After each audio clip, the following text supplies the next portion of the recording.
Hi everyone, my name is Chris Hart and I'm associated with Manchester University Press. And I'm delighted that you're all joining us for what promises to be an excellent event. For what is an excellent book, the Machinic City, Media, Performance and Participation. So today's all-star panel includes author Marco Diaz and Matt Adams from Blast Theory and Professor Steve Dixon, the President of LaSalle College of the Arts in Singapore. So everyone at the press is excited about bringing you today's event, but before we jump in, I'd just like to do some housekeeping. So on your screen, you should see an event dashboard containing the options to raise questions. This is for you to type in questions throughout the talk, which the panel will hopefully get around to answering during the Q&A section at the end of the event. So please do ask questions because from the events we've already done, I know that authors really appreciate this interaction with the audience. So just a brief description about the book. The Machinic City reveals the potential of performance art to create spaces for reflection and deliberation on contemporary urban living and to speculate on the future of cities. In doing so, it analyses several case studies of performance art that foreground new modes of subjectivity emerging from hybrids of human and machine agency. I'd like to say a big thank you to the panel for participating today. I know Steve in particular, I want to thank him for joining us. Time is normally considered outside of working hours, joining us from Singapore. We really appreciate the participation. So without any more from me, I will now hand over to Professor Steve Dixon. Well, thanks very much, Chris. I must say I'm really delighted to be here to say a few words about what I find is a really inspiring study. Marcos offers a persuasive discourse on the Machinic City as his spotlight moves from explorations of the social and spatial experience of urban living to the ubiquity of machines.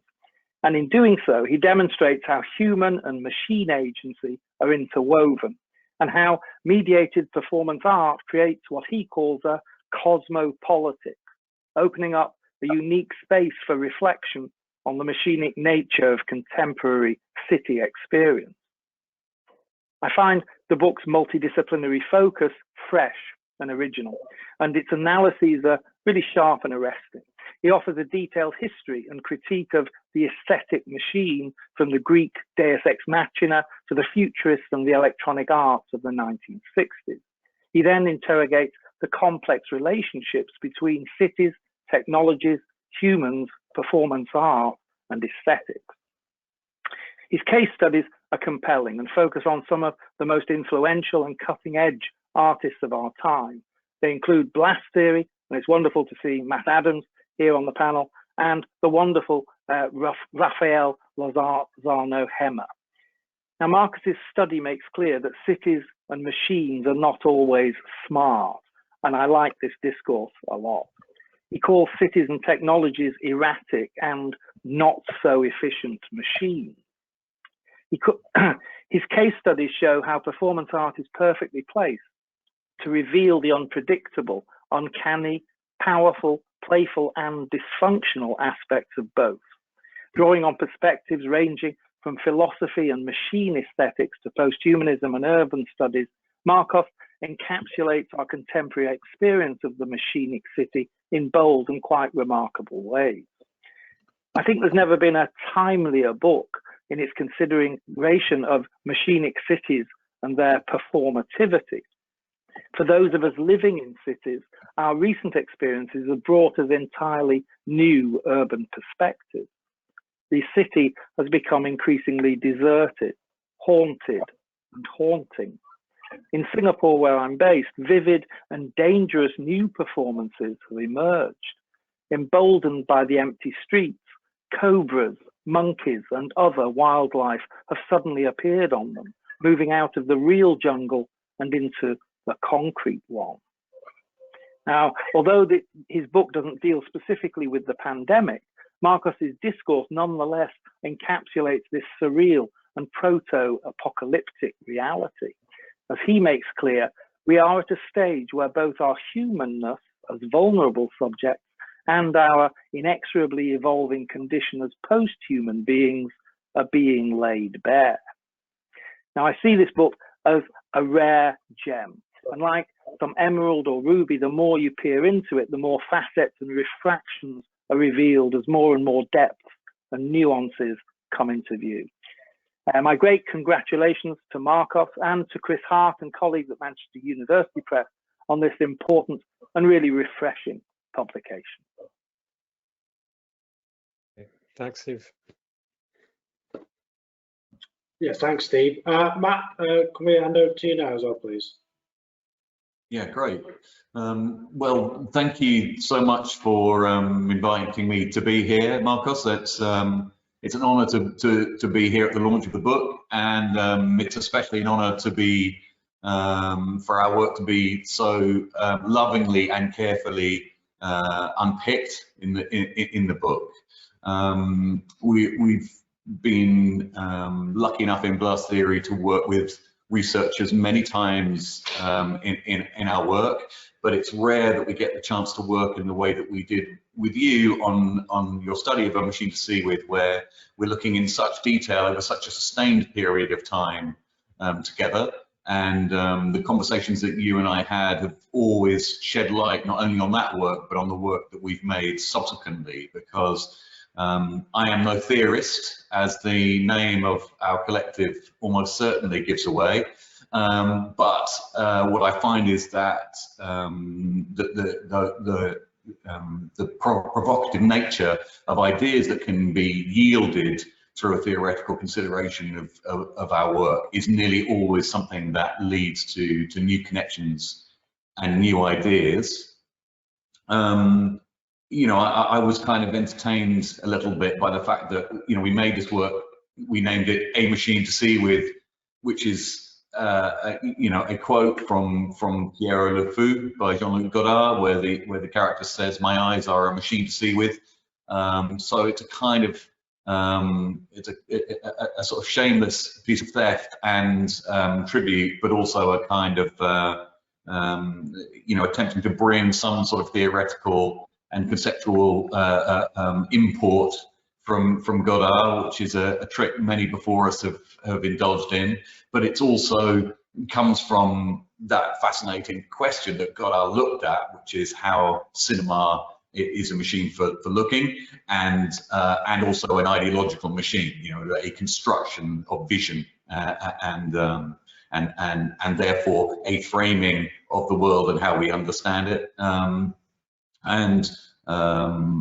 You know, in A Machine to See With, we were very much interested in doing that. Obviously, you look at a number of our works, but in that particular work, we were particularly interested in trying to set up a tension between the cinematic modes of the bank robbery and how we live our lives, and the sense in which that we are all impressed upon in our daily experience by fictional frameworks that have direct import into our lives. So the fact that we grew up in a culture where police officers are our fictional companions, more or less from birth through film, television, and other media, that has a big bearing on how we think about the police and how we think about criminality and how we think about bank heists.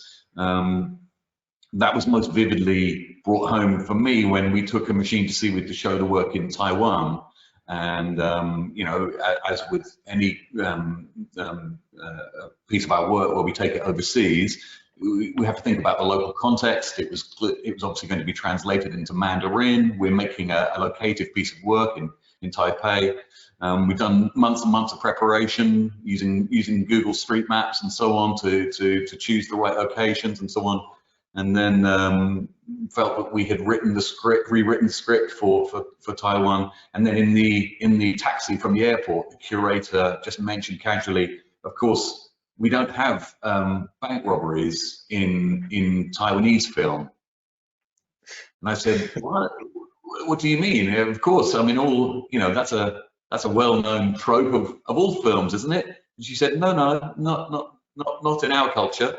And I said, there's really not fictional representations of bank robberies where sort of gangs of criminals rob banks and get away with it. She said, no, that's not something. And it's a reminder that the sense of what we think of as our sort of stereotypical view or our understanding of the world is so dramatically framed by our understanding of machines, quite apart from the machines themselves. And obviously in this work, we're dealing with the mobile phone, and the mobile phone is a kind of source of power and source of tyranny in our life. And as we were in a number of works at that period, you mentioned Ulrika and Eamon Compliant, which we made at the same time. Both of these works made in the aftermath of the financial crisis, both in some way to dealing with the financial system and what it means for us, but they're also dealing with the limits of interaction and interactivity as an empowering technology. The idea that interaction is a form of empowerment. It's some, people talk about it almost, or quite literally, as if it's a democratizing thing. That choice and interaction mechanics are in and of themselves of a piece with the free market, democracy, human rights, liberal values. And I think, we certainly now in 2021 understand the ironies and limitations of that kind of techno-utopianism much better even than we did then. Yeah, as I say, thank you so much for the careful and illuminating book and for the study on our work. And I'm really looking forward to hearing your presentation. I'll hand over to you. Okay, thanks, Matt. Okay, just say a few words. Thanks so much to Steve and Matt. Steve's work is hugely inspirational for me. His book, Digital Performance, is one of the key books, and I do mention it quite a few times. And it's interesting to see how Steve had similar experiences to me while being a participant in a blast theory project, Uncle Roy, all around you. And to have, such an engaging and intense experience, which, I also had when I took part in a machine CWIF. And thanks to Matt too for, at the time, and that was quite a few years ago now, for facilitating my research. So I spent nearly a week in Port Slade, and I had access to their studio and to their archives. Because I was doing a multi-sited ethnographic study. I took part as a participant. I took part in tests. I attended meetings where they were working on details to the very last minute. So it was enlightening to see, all the scope and every angle, and to be, as Latour and Woger would say, an inside-outside observer, to try and be able to observe the performance from many different angles. So thanks to Steve and Matt for the lovely introduction, and thanks to Steve also for the very generous endorsement of the book. And we do share a lot of research interests in common, and I'm delighted. So I'm going to move on to a presentation about the book. Unfortunately, I wish we were in a room and I could offer you a glass of wine and some nibbles. Unfortunately, it's not the case. And I also don't have the book in print yet. So what I've done is I will show a couple of pages of the book and discuss some of the key projects. And hopefully this will give a good idea of what the book describes. So I'm going to move on to my screen, and I'm just gonna make sure that everybody can see it. So just bear with me there.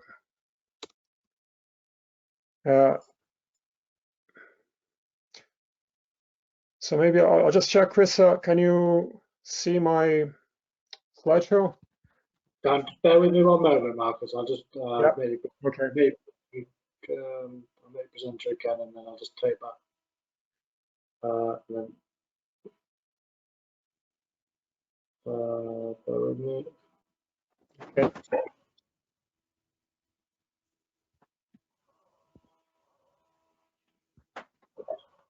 Yes. So something should flash up on your screen now, hopefully, to Yeah. show you. Perfect. There we go. Okay, great.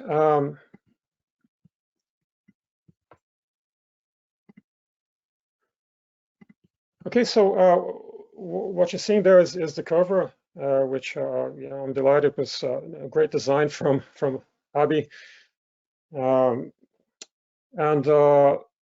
So actually that image there is a project called In the Robot Skies, and as Steve was mentioning, this kind of dystopian reality that we're living at the moment, and the fact that suddenly the city is not for us anymore, it's for non-human actants, monkeys, drones. So that image there is from a project called In the Robot Skies by Liam Young, and it's actually a film that was entirely shot by pre-programmed drones.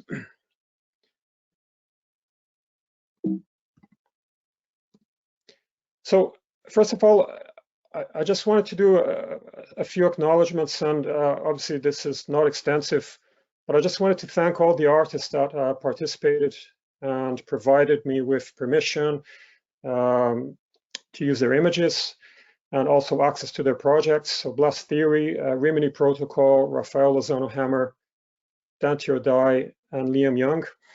And a big thanks to Matt, Nick, and Drew from Blast Theory. As I said, they facilitated my research on A Machine to See With, and it's a huge part of the book.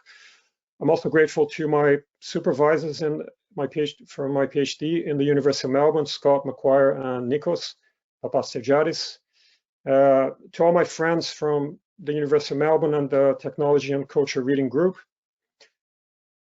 To my colleagues in Trinity College, Dublin, Dundalk Institute of Technology, Maynooth University, in particular Mary Redmond, Glenn Strong, and Fergal Fitzpatrick and Linda Doyle for giving me access to the facilities of these institutes while I was doing my PhD remotely. Also thanks to Michael, to UC Maria and Stephanie for their early advice on book publishing. Thanks to Dublin City University, to all my colleagues in DCU. My sincere thanks to my editor, Tom Dark. This has been a project that has been ongoing for 3 years. And so I thank him for his patience. I had to extend the time for an extra year, but it worked out in the end. Also wanted to thank the editors Hannah Knox and Adam Fish from the Materializing the Digital series for allowing this book to be part of the series. Finally, I want to thank my extended families in both Brazil and Ireland. This book is celebrating the memory of my father, Francisco, who also did a PhD abroad, and I kind of followed his path. And finally, also I want to thank my wife and daughters for their ongoing support over these last 3 years.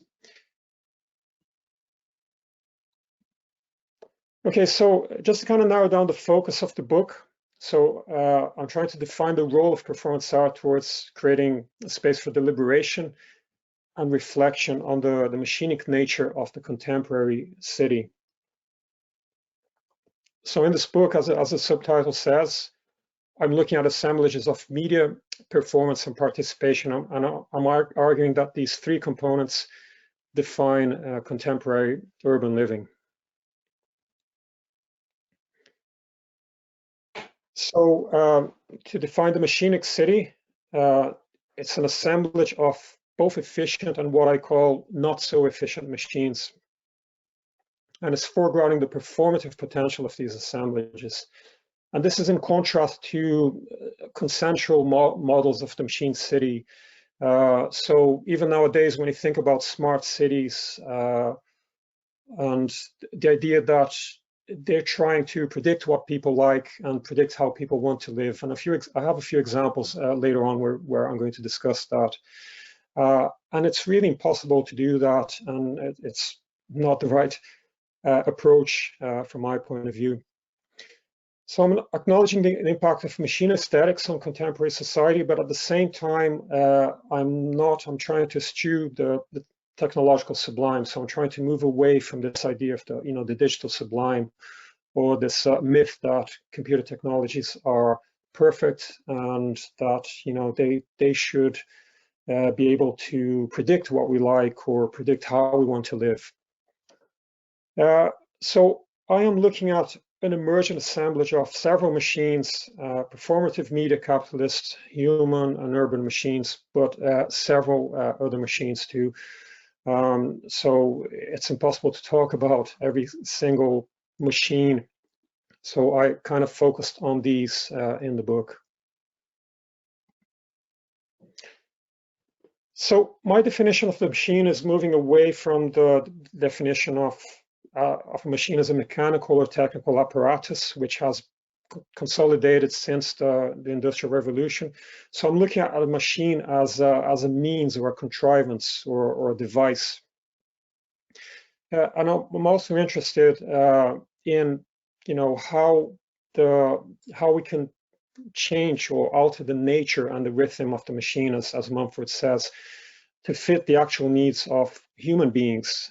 So I suppose even looking back at the image on the cover of the book, the idea that future cities, and this is something that Liam Young quite significantly highlights in his projects, is the fact that we're building cities that are not meant for human beings. We're actually building cities for machines, and I think we need to take a step back and question that.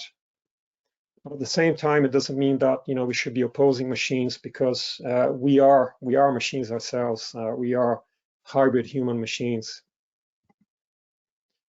So I'm focusing on the static machine, and my understanding and my argument is that static machines are neither autonomous nor antagonistic to other machines. So I'm drawing from Guattari in Chaosmosis, where he says that the static paradigm has a key position of transversality with respect to other universes of value. So I'm saying that as the static machine traverses all these different machines, media, capitalist, human, urban machines, and so many more, it engenders new modes of subjectivity, and these are emerging modes of subjectivity. So just to talk a little bit more about the themes in the subtitle of my book, so media, performance, and participation. Okay, so media is a key constitutive element of contemporary urban life. So in the early 20th century, you had cinema, photography, postcards. Nowadays, you have digital information displays, the World Wide Web, smartphones, and even facial recognition toilet paper dispensers. I don't think these have arrived yet here in Ireland, and I doubt they will be anywhere in Europe, but this is something that has emerged in China, and I'll talk a little bit more about it in a second. So the idea of media being a key element of urban life, and the fact that with digital technologies, there is an acceleration of this process of mediatization of the city. So I'm taking inspiration from what Scott McQuire says in relation.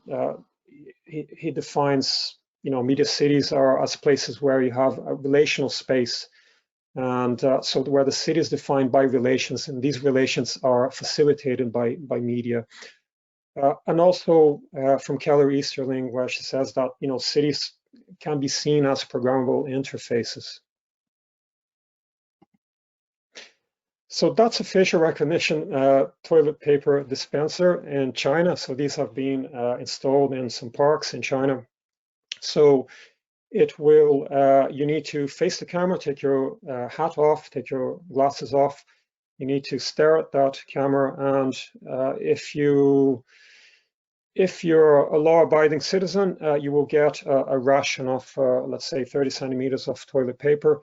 You have to wait another 9 minutes to get the next ration. These have, what I found really interesting about these machines is that in some countries, if you saw one of these machines, you would probably think that this is a performance art project and not a functional machine. And but this is, for me, it's an example of how we need to pay attention and how digital media is transforming the way that we live.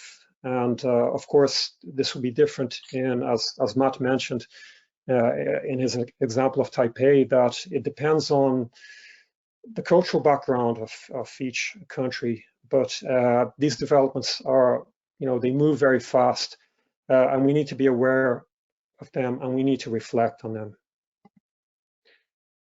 So the second sub-theme is performance. So I'm looking at the city as both a stage for citizens to engage in emergent performances, but also I'm looking at the city as a collective of human and non-human actants.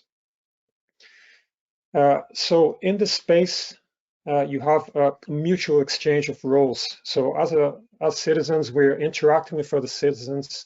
And when we do that, we're both audience and actors. So I'm taking inspiration from Erving Goffman's, when Erving Goffman says, that performance is a stage for someone else. So he looks at social drama. So for example, when you go and visit someone, and you go to their home, they put on their best display. So there is this mutual performance happening, as we walk through the city, even if we don't want to perform. I'm also drawing from Turner when he says that, an outward performance generates inward reflection. So the performance enables us to reveal ourselves to our own selves. So one of the very interesting projects that at the very beginning of my research, and this 10 years ago when I was still doing my master's in Trinity College, and this is called Graffiti Research Lab, from Graffiti Research Lab, it's called Laser Bombing. What you're seeing there on the left-hand side is a group of people. They're sharing a laser pen between them. They're pointing that laser pen to the facade of the Berkeley Library in Trinity College. And this is a form of light graffiti. So there is a laptop webcam and a large-scale projector to the right of the screen. You can't see it. And you can draw any inscriptions that you wish on that facade there. And it's interesting because that group of people, they don't know each other. So it got me thinking about, how do people interact with each other when you have these ad hoc performances? And how does digital media empower us in the city? And this is clearly a form of empowerment where, you're free to sketch whatever you want on this facade that is supposed to be, just an architectural monument, and suddenly it's transformed temporarily into something else, into a very powerful message platform, but also reconfigurating space, but also reconfigurating a social interaction. And then finally, participation. So I'm arguing that our individual and collective interaction with the mediated city and performance art projects is guided by the senses. Okay, so what I'm saying is that rather than aiming for consensual cosmopolitanism, we should be engaging in what Stanges calls cosmopolitics. So the idea that rather than the world being preempted, it's slowly composed and composed over and over again. So it's the role of politics and cosmopolitics to curtail the desire to foreclose cosmos, or the idea that this cosmos is just a single universe where consensus prevails. So in both cities and performance art projects, citizens participate through their own needs and desires.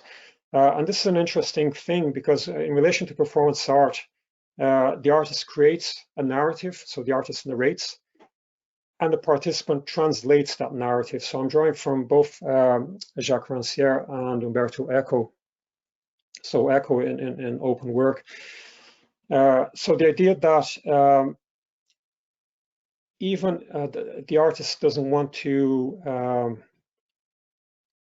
impose necessarily, and the artist doesn't necessarily know how the participant is going to react to a performance art project, because it's up to the participant, to the individual participant, to translate that according to their needs, desires, and their previous understanding, perhaps, of the technologies or the environment where the performance art project is taking place. And I want to emphasize that in this project, I was performing research on performance, and I'm drawing from many methodological perspectives. So George Marx's multi-sited ethnography, mobile methods, and the inside-outside observer, as I mentioned earlier. So when you're performing research and performance, because you're in open space and things happen unexpectedly, you have to deal with failure, but you're also subjected to serendipity. So there are, both positives and negatives, and you have to consistently change your perspective and adapt on the move. And there are many, many examples of that that I could give. Even when I was researching a machine to see with, for example, on the very first day, I thought I was well prepared. I had arranged to observe a participant taking place in the performance. I got to the place where I was supposed to meet that participant a few minutes late, and I was trying to figure out, who is the performance? Well, I know roughly. So she must be listening to her phone and walking around the town. So I started following someone randomly, thinking, okay, this should be the participant. And I was just basically stalking a stranger. So after a few minutes, I realized, no, she's not taking part in the performance. So I kind of adapted, and then I went to another place where I knew the participants were going to be. So this was a process, an ongoing process during that week that I spent in Brighton. And it was rewarding in the end. And I got some really interesting perspectives, and I'll mention a few of the examples here. I interviewed 19 participants, interviewed and observed participants taking part in the performance. And the image you've seen there in the background, last year had this BMW car as a prop, where you enter the car and you're supposed to meet with another participant to arrange the bank heist. So I'll talk about that in a minute. So just to give you an overview of how the book is structured. So I'll just go through these sections, and I will discuss some of the projects that I've looked at, and I'll start with a machine to see with. So at the very beginning of the book, and this is something that I've so the way the book is structured is that I'm bringing the examples up front, and then I'm threading the theory through the examples. So it starts with an account of my own experience as a participant in a machine to see with, and then that is followed by an overview of some other bluff theory projects that are connected, that inform a machine to see with, such as Desert Rain, Can You See Me Now, and Uncle Roy All Around You. This is a promotional postcard for a machine to see with, and it's interesting the way that it's structured as it's promoting a movie, but it's the project is a form of locative cinema commission. So, and you see that the actor, or supposedly the actor or the participant, is holding a mobile phone, and the mobile phone being the main form of interaction with the performance. So it's a locative cinema commission, and it's getting you to think about how the city can become a cinematic space. So it's a fictional narrative. Participants listen to this fictional narrative through their own mobile phones as they walk through the city.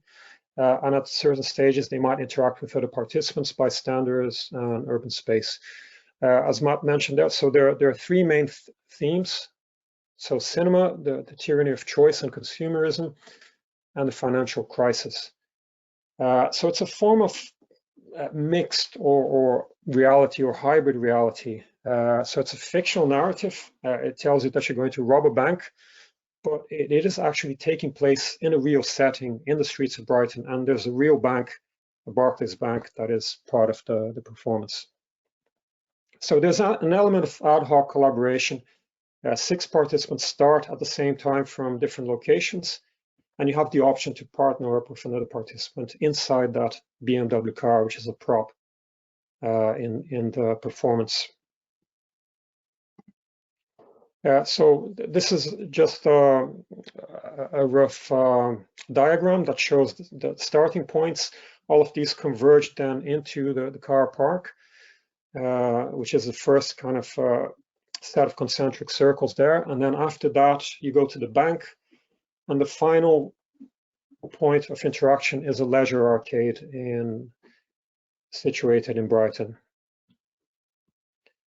So one of the things that I want to emphasize is that the huge amount of work that goes into these projects that perhaps is, if you're just taking part of it, you might not realize it, but the meeting that I attended when in Blast Theory Studio was simply to test the mobile phone connection in public toilets in Brighton to make sure that everybody could access or could adhere to the pseudo-personality questionnaire that was conveyed to your mobile phone when you're inside these public toilets. And I forgot to mention that there are 3 of them there. They're the smallest circles straight after you start, after the starting point.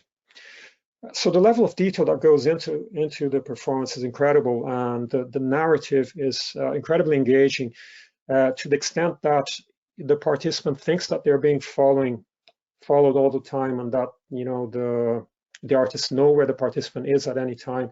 But it's just the fact that it was very catered to the spaces, to the space of Brighton, to the streets of Brighton. And it would have been elsewhere adapted, very carefully in Taipei and in other places in the US and Canada and so on.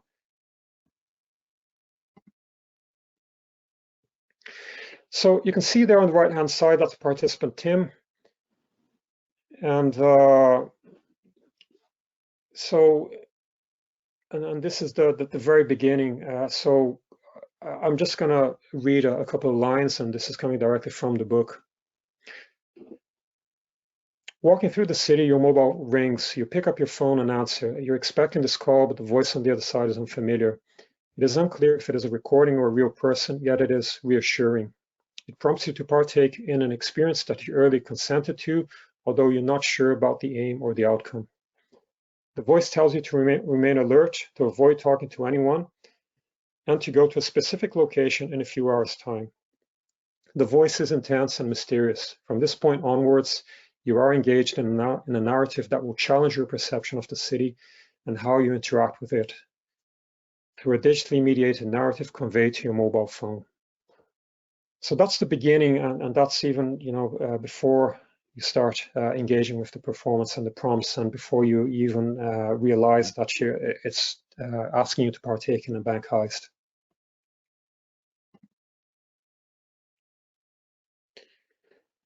You agree that you will take responsibility for your own safety and actions during this time. If the police are called, they will not take any notice of your excuses.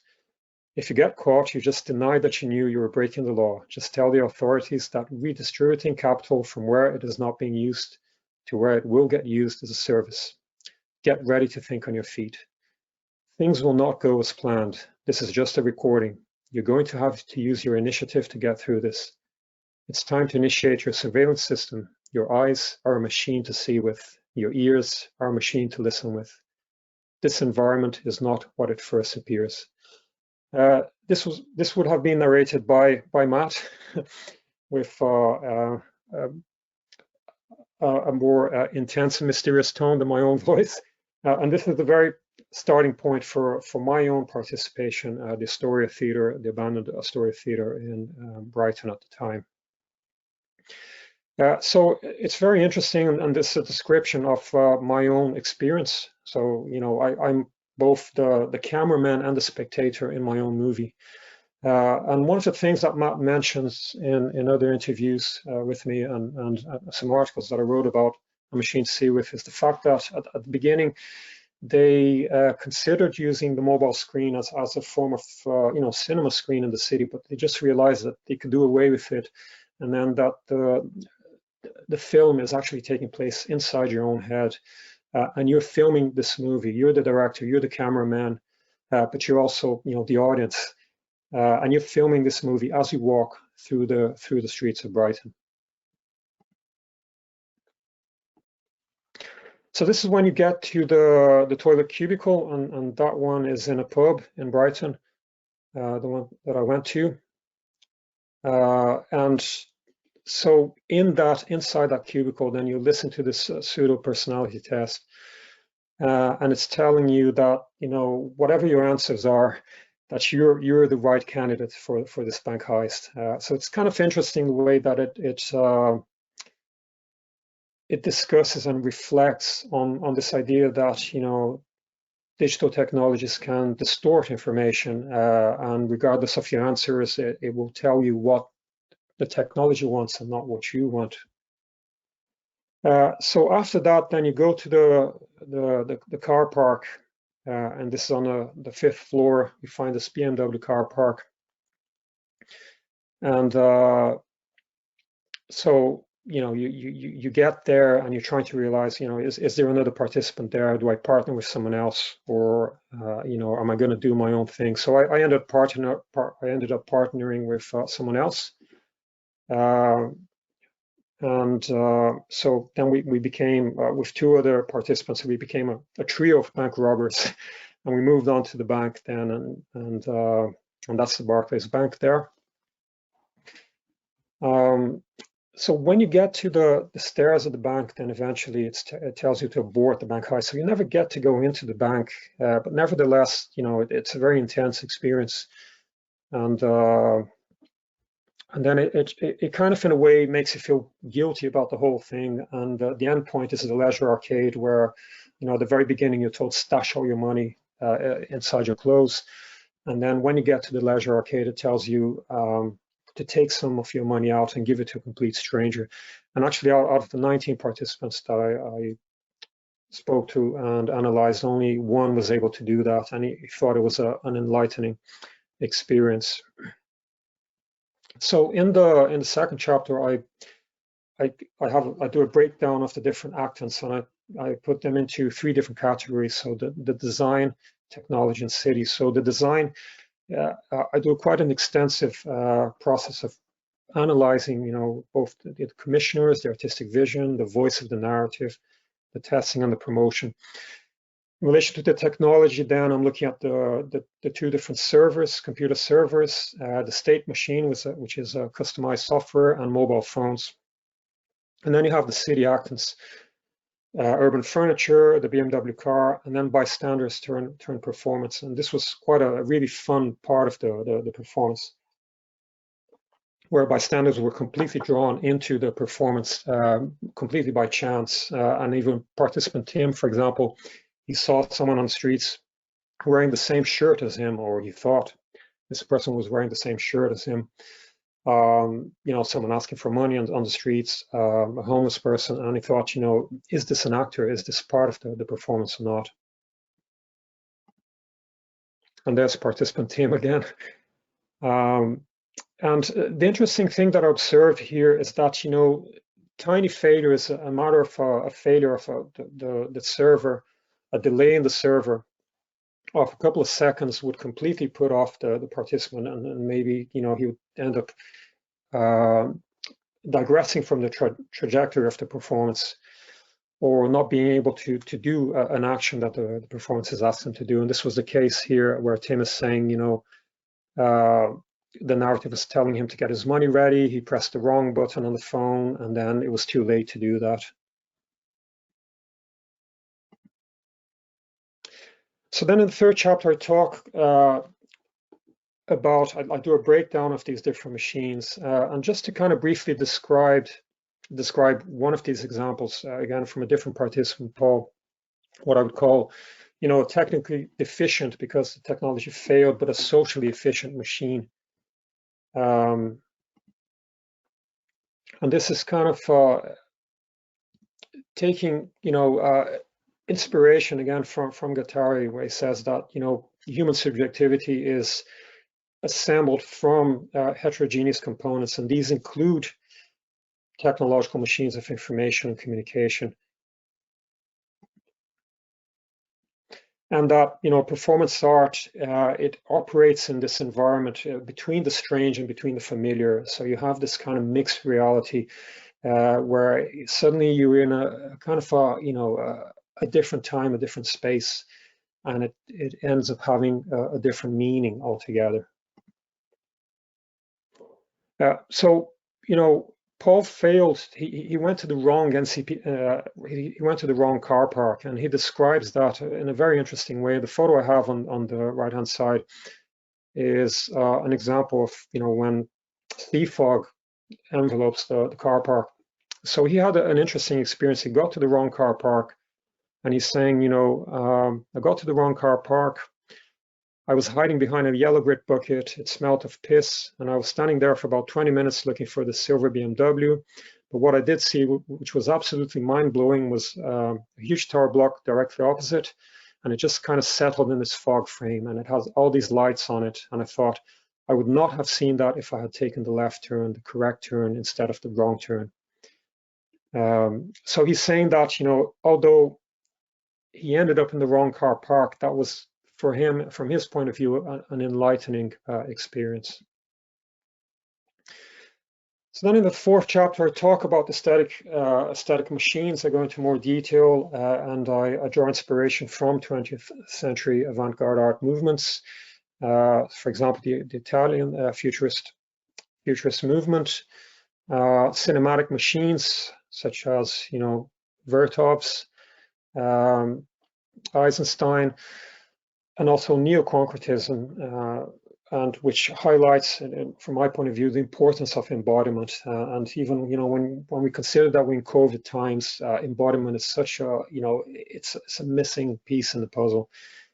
But also talk about, you know, the machine as artists, and there's some interesting concepts. And when Jerry Sall says that, you know, he calls it crapstraction instead of abstraction. And all these machines are, you know, working through quantification, gamification, and then you have, for example, JPEG images selling for $69 million.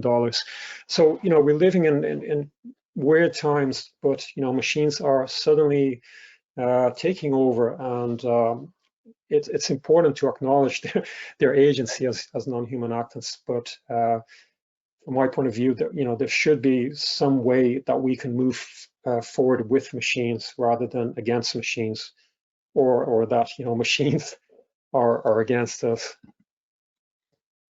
Then in the fifth chapter, I'm focusing on participation in the Machinic City. I have there's some really interesting projects that I analyze, and I discuss a particular account, my own participation in Ciudades Paralelas by Stefan Kaegi from Rimini Protokoll and Lola Arias.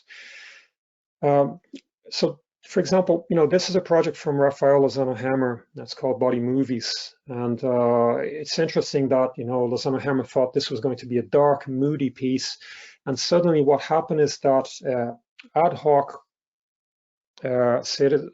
citizens started performing with people unknown to themselves, and creating these gigantic shadow plays, and it became a, you know, a very playful and interactive performance, which was completely unscripted, and you know, that the artist had not envisioned that it would become this.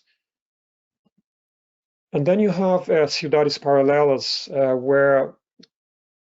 where Kaegi and Arias used functional spaces in the city to create performances where, you know, you either reflecting on certain aspects. So in the case of a hotel, which was one of the 8 performances, you're given 5 hotel cards. You go into 5 different hotel rooms, and each of these rooms tells you the story of a room cleaner. So when you think about, you know, the fact that when we go to a hotel, we don't really think about, you know, who organizes our room, who cleans our room, and suddenly you're faced. This is actually getting you to reflect on, you know, obviously how difficult this job is, but also that these are real people. They have a history. They have their own stories. And at the very end, you know, when you open the 5th room, to exit, you're actually you're confronted by, when you think, oh, it's all finished, there is one of the room cleaners whose story was told to you in one of these rooms, and she takes you on a tour of the hotel. So suddenly, you know, you can pose questions to the room cleaner, and they can ask you questions too. So it's a very interesting engagement, and where, you know, the element of embodiment is so important. And one of the rooms was, you know, this was from a Polish room cleaner who in his native town, he liked to go to the forest. So Kayega and Aris transformed the room into a forest, and there were, you know, fish swimming in the bathtub. He was also very religious, so so hence you know, the statue there on the window. So it was a very intense experience, but very you know, it really was a very enlightening experience in the way that you can you see an aspect of a hotel that you would never have, you know, even thought about, and it's getting you to reflect on that. And finally, this is the very last chapter in the book about future machines, where I discussed some really interesting projects, and also just to kind of emphasize the fact that in a lot of these projects, there's some really good narratives, and there's some collaborations. So, for example, Liam Young collaborated with Tim Maughan, and Dante O'Dai collaborated with Chris Good to create the narrative. So, and these are really engaging and getting you to reflect on the way that machines are suddenly, you know, taking over. And these assemblages we're not really taking them into consideration and thinking about, you know, how they're quickly transforming the way that we live. So in Dante O'Dai, which is, you know, you can see the Terry Donovan is the single actor. You're in a real cafe. So I went to the city of Cork in 2019 to observe it, to observe the participation. And this was inspired, they took inspiration from an article in The Guardian about someone that lost their partner and suddenly was left with all these digital assets from their deceased partner. And they needed to decide what they wanted to do with it. You know, do I delete all this? Do I keep it? You know, do I curate it? So Terry Donovan is in that role, thinking, you know, as an actor, thinking about. So his partner has also passed away, and he needs to decide what to do. With all these digital assets, and it's something that we don't think. You know, what are we going to do? What happens with all these digital assets that we're accumulating over the years when we die? And it's a very important question. So it takes place in a cafe, and you know, Terry interpolates you, and so you become a sort of a performer in a way. And this is kind of drawing from the very good narrative from Chris Good. I'll just read a little bit from it. So he says, you know, the cafe that doubles as a metaphor for life or something. Here we are. That's all. That's what we do. We come here to be together, alone together. And then he describes all these archetypal cafe frequenters and says, you know, as Terry mentions a subject called Giancarlo, a pansexual flirt that has never had to pay for a shot of syrup in his life. He points in my direction. I chuckle awkwardly as I realize that I am the focus of attention for a couple of seconds. An older couple sits on the opposite side of the room and are amused at being interpolated by Terry as he carries on talking. The retired couple, Dennis and Barbara, sit in comfortable silence with 2 teas and 2 flapjacks. Maybe it isn't comfortable. Maybe they're screaming inside. So it's really engaging, and while you're taking part in this performance, you have a mobile phone in front of you, you're wearing headphones, and you can hear everything that Terry's saying, and you can also, what's playing on his screen is playing on your screen. So it's also using these technologies, and they did a collaboration with Marmello, a digital agency, to produce a specific app for their phone. Another interesting project, and this is from Liam Young, again reflecting on the city. This is called Samsung City, and it's part of the New City project. And what I found really interesting, and Liam Young, he draws from what he calls, he speculates on the future by augmenting the present. So all the image that you see in the background is a collage of real elements of a real city.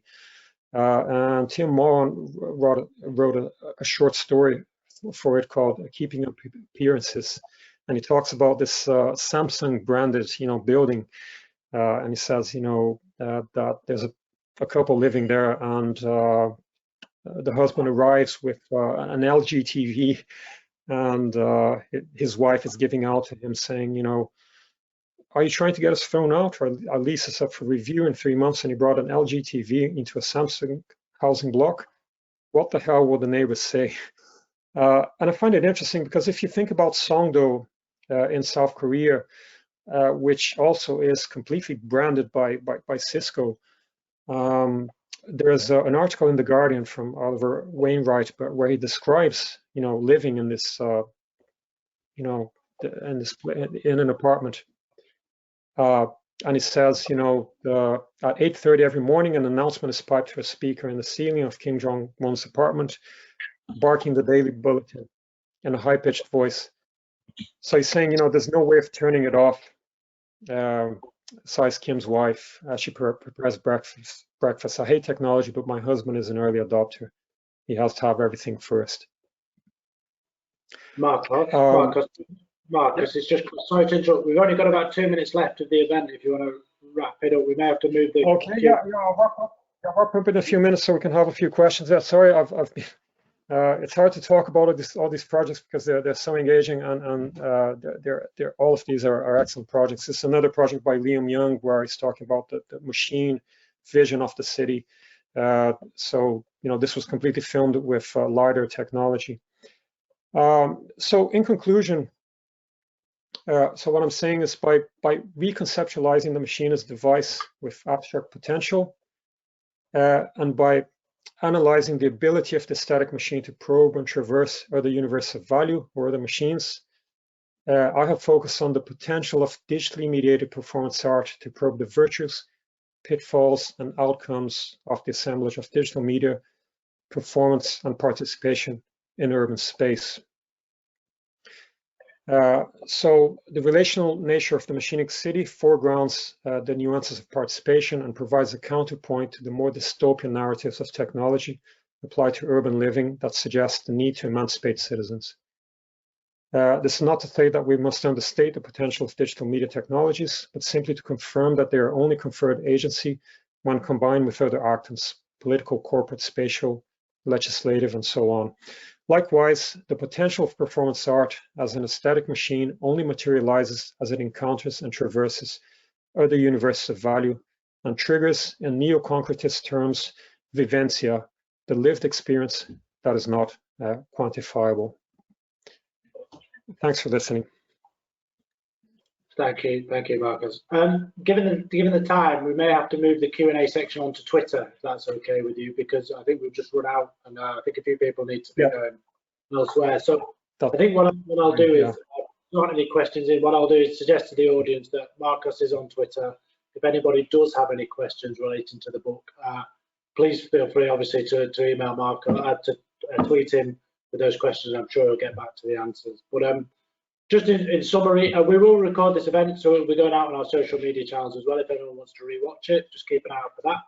Also, tomorrow, everybody who's attended will get an email from Manchester University Press with a link to buy the book with a 50% discount on there as well. So that hopefully that will incentivize you to get a hold of a copy. But given the time, I just want to obviously thank Steve in particular. It's very late for you now, I realise that. Thank you very much. Matt, really appreciate it. Thank you for your contribution as well. Marcus, again, thank you for the excellent presentation. Really enjoyable, and it's great. It's just short. I'm really sorry that we've run out of time, but thank you, everyone. Really appreciate it. Okay. Thanks so much. Thanks. Thank you. Thanks a lot. Great presentation, Marcus. Thanks, Chris. Bye-bye. Bye. Okay, thanks. Thanks all. Well done.